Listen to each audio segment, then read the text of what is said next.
arvoyarns. To create like new kinds of media. I do have a theory. It's not necessarily what I believe, but I have like just imagined like maybe this is what's really going on with like reality. What if we're basically, or maybe not even you, like just me, because it's only me, and then for you it's like just you or something. But you're basically in this celestial spaceship that's not in our space-time. It's more meta than that. But basically, you're not Matt, but you're going on this journey, and it's going to take a really long time to get to where you're going. So what's the most productive thing you could possibly do? Sleep. Live other lives. Well, maybe, right? People don't sleep enough. But live other lives and learn things in these virtual realities that are so real that you think that they're real, because then you'll really be committed and you'll really like get into it and learn and stuff like that. And then that's a classic thing. Like if you're gonna die, enter into a world, you're gonna end up believing. And then when you wait, maybe you have multiple deaths and lives on this celestial spaceship on your way to the next destination. You're like, all right, I just lived 1,000 lives we're going light speed to fucking Alpha Centauri or something. It took us however long, and so I lived 100 lives in that time, and now I'm like really, really good. I'm really set.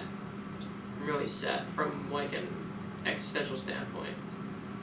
But when I hear stuff like that, it puts me in the mood of Shankara, where I'm like, what's Shankara? The That guy, Vedanta guy, because you're like, well, 1,000 lives, whatever. Right. I'd be like, okay, let's give me something else, and then be like, okay, let's be done with it. You know what I mean? Like, contemplating life after life after life,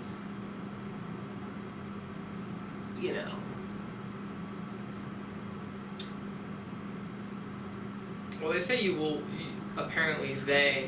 people that are not dead forever, can't believe them, but they say that, and Buddha actually, I guess, said this as well, that like, you will achieve this like when you're not attached to like anything in this reality anymore. But it's really funny because when Buddha achieved enlightenment, this is apparently how he did it. The day that it happened, he was like, I'm going to achieve enlightenment today. I'm going to start meditating, and I'm not going to stop until I'm enlightened. Kind of a funny, really funny, like, way to, like, go to enlightenment. Yeah, like, I'm not going to stop, scrubbing this dish until it's almost like an ego thing. It's like, until this happens, I'm not going to stop, And it's like, it's funny, because it's like not being a quantumist, right? Or how do you... Because you're like, I'm craving this thing, and so I'm just going to do it, and I'm just going to keep going. Well, no, I mean, that's exactly what this Pam lady was saying to do. You just be like, I am going to have proof of God's existence. In the next 48 hours, he's going to give me a sign. And what happened? Well, she gives you a little sheet, and you're supposed to fill it out and, like, write what happened. Like, formulate a desire, be absolutely clear what it is, give God a deadline, the quantum field, give it back to you.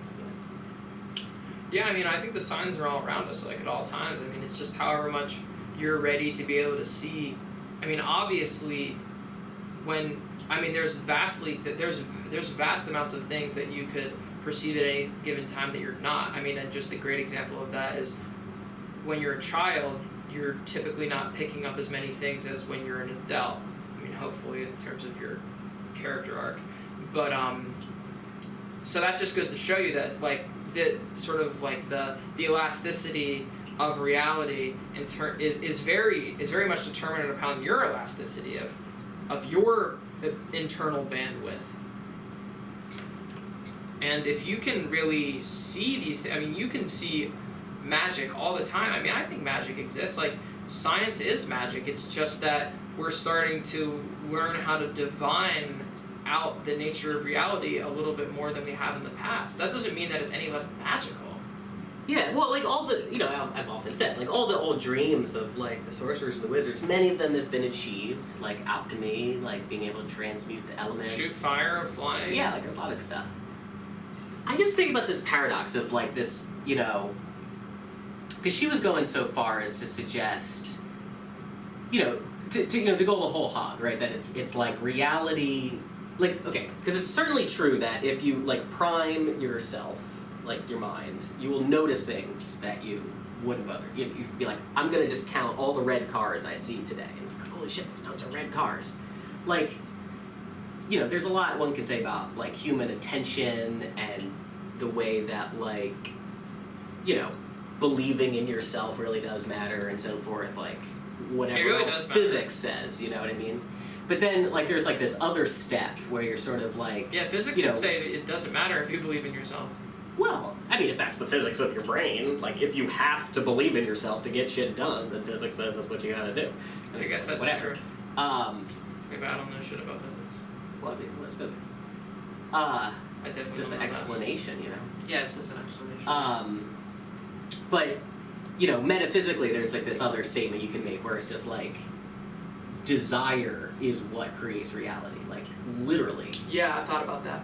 And, it's like you will experience, like, you won't get sick.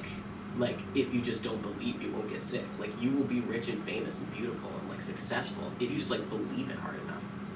And, like, my whole thing is, like, am I the asshole if, like, that suddenly fills me with a great desire to desire that not to be true about the world, to, like, ruin other people's dreams? Oh, yeah, that's interesting. Cause, like, can I fight desire with desire? Can I fuck them up and like be like, no bitch, like math counts too. You lose because like my desire matters as well. Fuck you. I don't care about you now. But I think but to an extent, because there's levels to the sort of the manifestation and the actualization of your desire, right? I mean, there's just the ability to sort of feel it and think it, and then it comes. I mean, I've had so many experiences like that in my life, on really profound levels, where there's just no way I would be. I mean, my therapist, I got my therapist because I was like, I'd been in the United States for like 4 months, and I had like just gotten to a monetary standpoint where I was like, okay, I can start like paying for a therapist now. And I really needed a therapist. I was like, I'm ready. And I called like 12 people. I remember it was 12 therapists one afternoon. And then I had to go meet up with my buddy. And so I called a Lyft. And when I was in the Lyft, the woman was like, oh, what'd you do today? And I said, oh, yeah, I've been calling up a lot of therapists. Yeah. And she said, oh, I'm a therapist. And Nice. Cheryl became my therapist. Yeah, I mean, I could tell stories like that too. Like just crazy like all day coincidences that, like, and it could be at a level of it's just coincidence. It could be a level of it's like it is quantum entanglement. It could be at the level of like it's not quantum entanglement. It's like spiritual entanglement, which is something even beyond that. It's hard to know. Like, how many times have you been like, I just need Halle Berry right now, and she just comes. She's always there for me. Yeah, totally. I don't have that level of desire yet. I also think that, like... But I like the way she talks about it in this book, this lady. It's just like, you gotta focus your desire like a laser beam. Yeah, like a pinpoint. They say that in yoga, too, one-pointed gaze. And then you really start being like, what's one-pointed gaze? Okay, well, I'm gonna be on this, like, tiny little spot right in front of me, and you don't want to deviate from it. But then, like, how small is small? And your whole vision changes. It starts to change, man. From just because you start to like your eyes start to embody like what is it to have single pointed focus. Yeah. Well, also if you look straight ahead, it's like you eventually lock into the distortion that's in the center of your vision. Yeah. Like the optic nerve, like the way that connects.